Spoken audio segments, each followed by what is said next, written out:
ബലാത്കാരികൾ സ്വർഗ്ഗം പിടിച്ചടക്കുമെന്ന് വചനം പറയുകയാൽ those who are hallelujah entering into the kingdom of the Lord by their hallelujah might and the strength. ചാടി പിടിച്ച് രൂപാന്തരപ്പെടുന്നത് അവനോട് കൂടി എടുക്കപ്പെടും. Amen. All those who are ready to capture it quickly, they will be going along back with him. അതേനെ നമ്മൾ hallelujah സ്പിരിച്വാലിറ്റിയിൽ നമ്മൾ വളർന്നേ മതിയാകത്തുള്ളൂ. It's very important for us to grow in our spirituality. അതിനുള്ള ഹൃദയത്തെ നമ്മൾ prepare ചെയ്തേ മതിയാകത്തുള്ളൂ. We have to prepare our mindset for that. നമ്മൾ ഇപ്പോൾ പറഞ്ഞത് ഇപ്രകാരമാണ്.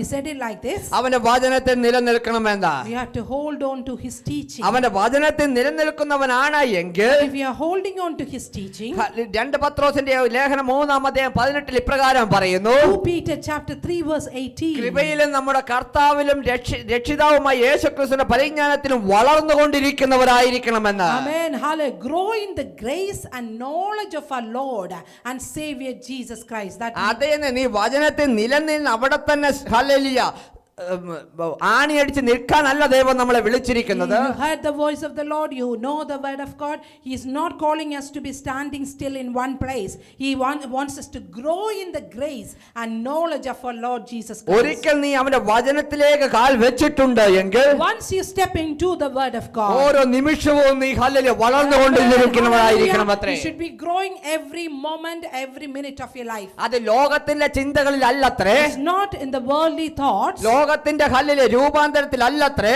Not the transformation from the world. അവിടെ പറയുന്നു കർത്താവിന്റെ കൃപയിൽ നമ്മൾ hallelujah വളരുന്നവരായിരിക്കണമെന്ന്. Hallelujah. Grow in the grace and knowledge of our Lord Jesus. എന്ന് വെച്ചാൽ കർത്താവിന്റെ കൃപയിൽ ആശ്രയിച്ചായിരിക്കണമത്രേ നമ്മൾ സഞ്ചരിക്കുന്നത്. That means that you have to move forward by the grace of the Lord. കർത്താവിന്റെ കൃപയിൽ ആശ്രയിച്ച് സഞ്ചരിക്കുന്നവരാണ് എങ്കിൽ relying upon the grace of the Lord, അവർ ക്രിസ്തുവിന്റെ പരിജ്ഞാനത്തിൽ വളരുന്നവരായി തീരുമത്രേ. they will be growing in the wisdom of the Lord.